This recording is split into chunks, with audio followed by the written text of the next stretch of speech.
Welcome back to the deep dive.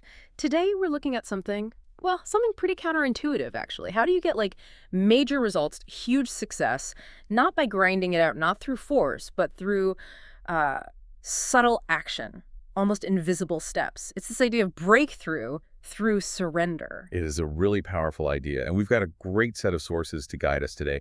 We're looking at a specific reading for November 3rd, 2025, pulled from the Tarot by High C archives. So two things guiding us. An astrological transit, Mars trine Neptune, which is pretty potent. And then there's this related allegorical story, what the source calls a StoryScope, titled The Mirage Architects. Okay, so let's jump right in. The mission here for you listening is to get past the sort of, poetic language and find the actual strategies. How do you do this trusting the unseen thing? How do you take a private hope, something you really want, and make it real by, I guess, letting obstacles dissolve instead of, fighting them tooth and nail? Exactly. We're decoding the energy of a specific day, where action isn't about brute force, it's about elegance. We want to understand why, on a day like this Monday, November 3rd, 2025, moving with grace gets you further than aggression possibly could. Okay, segment one then, grace and surrender. Let's start with the astrology bit. Mars trine Neptune. Mars is usually our engine, right? Drive, action, how we push forward. Assertiveness. Yeah. And Neptune, that's more like the ocean. Intuition, dreams, dissolving boundaries. That's a good way to put it. Yeah. Vision, spirituality, but also confusion sometimes, or dissolution. But here, in a trine, it's harmonious. It flows. And the core message is pretty stunning, like you said. Surrender accomplishes more than force ever could. Wow. Okay. So surrender accomplishes more than force. But here's the key thing. The transit isn't saying stop working or be passive. Not at all. It's redefining what work looks like on this day. So if your usual action is like hitting a problem head on, Which is very Mars, right? totally Mars. But here, action becomes more like art or inspired improvisation. It's about navigating the currents you feel rather than just resisting whatever's in front of you. It means realizing, hey, maybe some victories aren't won by direct confrontation. Maybe they're won by finding that path of least resistance, the elegant solution. Okay, I get the poetry, but I need to push back a bit for, our listeners dealing with real world stuff. Like if I've got a budget cut staring me down or a project's gone off the rails or my team just isn't responding, how does choosing gentleness help? Doesn't surrender just look like weakness or like I'm dropping the ball, especially when things are competitive? That's the million-dollar question, isn't it? And the source isn't saying be inactive or weak. It's about a cognitive shift. Yeah. Think about it. Mars-driven force, just pushing harder and harder, often creates more resistance, right? People dig their heels in. Yeah, you get pushback. Exactly. It locks you into this tunnel vision where all you see is the conflict.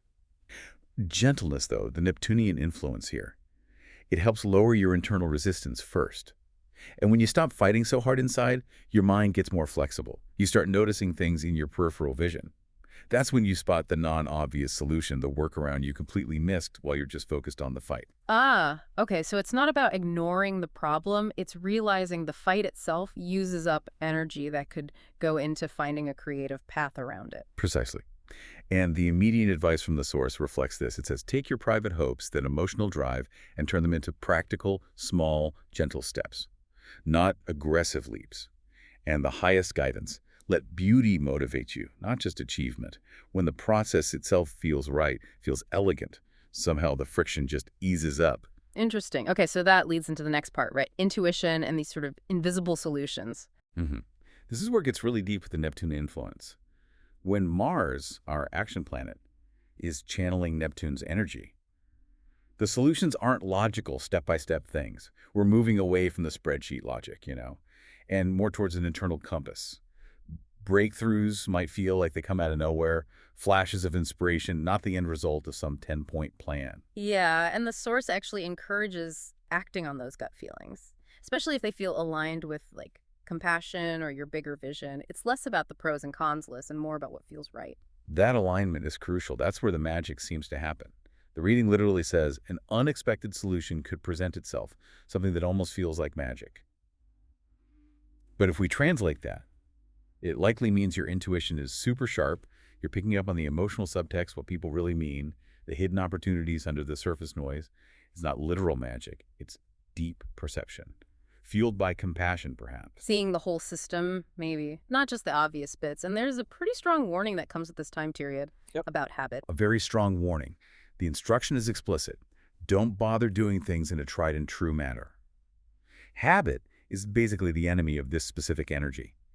If you just rigidly stick to the old playbook, the way you've always done it, you completely miss the subtle currents that are trying to offer these creative, almost effortless solutions. You've got to be willing to step outside the usual framework. Why is habit so dangerous here? What's the mechanism? Because habit reinforces the old way of seeing the problem, the old conflict pattern. If your go-to move is always escalate, push harder, force it, that's pure Mars. You're using the exact energy this Mars-Neptune trine is designed to help you transcend. The breakthrough often comes when you realize the blockage wasn't even external, really. It was your fixed way of thinking about it. So if those blockages just seem to evaporate, like the reading suggests they might, the source says, basically thank the planets. It means you successfully lined up your intention with that invisible current. You let it work. Okay, so avoid the tried and true. Got it. This seems like a perfect time to bring in the StoryScope then, this Mirage Architect's story. It sounds like it gives a visual for why habit is the problem here. It really does. The setting itself just throws you into this space between reality and imagination. It describes a city made of mist, towers rising like thoughts before words. It's not quite real. Wow. And the citizens, they're called sculptors of the unseen, dreamers made of light and pulse. They literally build their reality from intention, from imagination. Okay, so a very Neptunian place. And we meet Aurelia, who's the main character. Yes, Aurelia. And she represents you, the listener, in this scenario. Right. She's someone who senses the undercurrents. She notices how the city communicates in symbols, like a flicker of gold light means one thing, a whisper of violet means something is ready to change. She feels where emotion and energy meet. But there's a problem in this dream city. A big one. Aurelia feels this ache in the fabric of their reality. Because these amazing dreamers, these architects, they've gotten stuck. They're caught in a spell of repetition. They just keep crafting the same desires, the same fears over and over and over again. Their creations, their reality, it's lost its magic. It's become calcified by habit. That repetition is the core blockage. Calcified by habit, that's a powerful image. So it's not that they stop trying, they're still building constantly. The problem is the inertia, doing the same thing endlessly without thinking, without feeling. Exactly. And that kind of stuckness, that deep inertia, it requires something totally different to shift it, not more building of the same kind.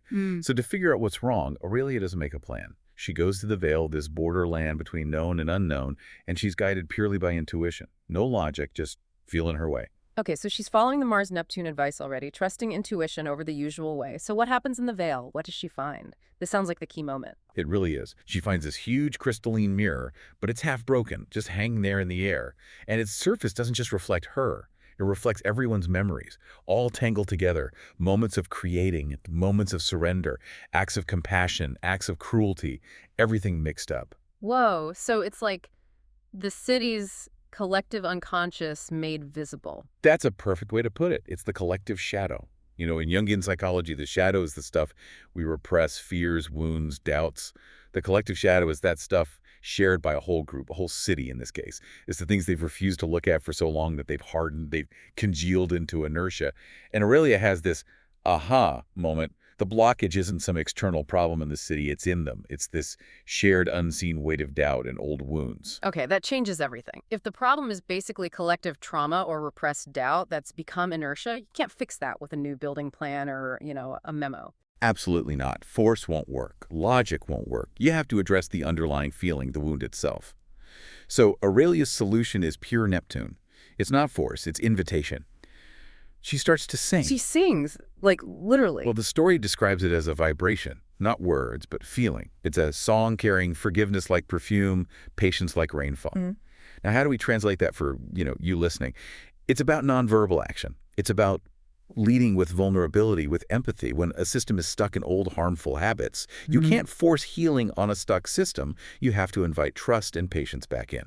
That's the song. Okay, so gentle action takes on a deeper meaning now. It's acting from a place that aims to heal the underlying issue, not just fix the surface symptom.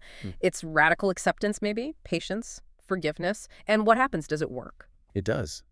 As this vibration, this feeling, spreads through the city, the illusions, the calcified structures, they start to tremble, they crack.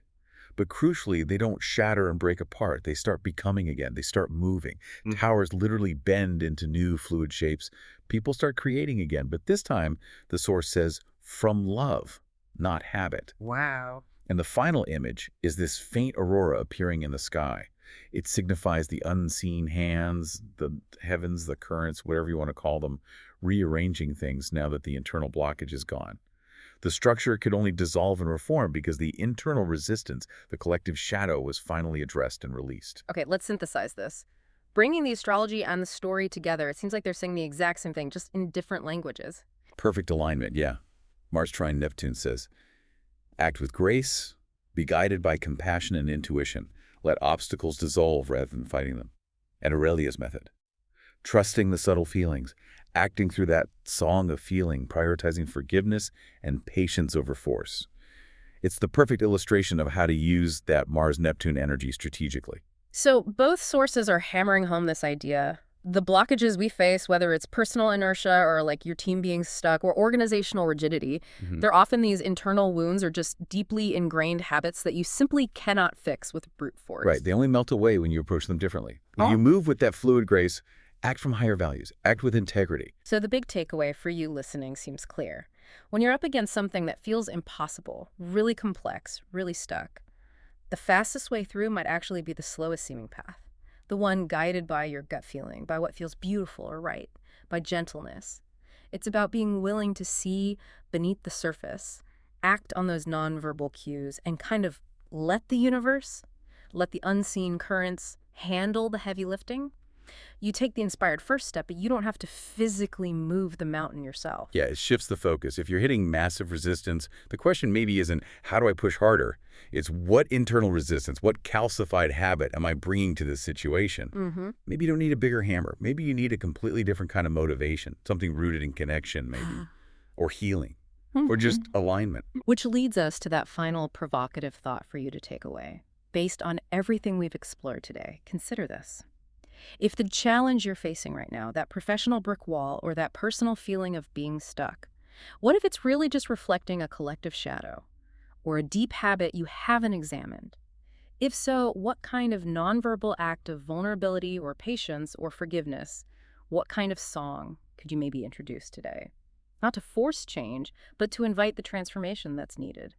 What structure in your life is maybe just waiting to bend into a beautiful new shape if only you'd stop trying so hard to break it? Definitely something to reflect on. Really powerful stuff today. Thanks for joining us for this deep dive. We'll catch you next time.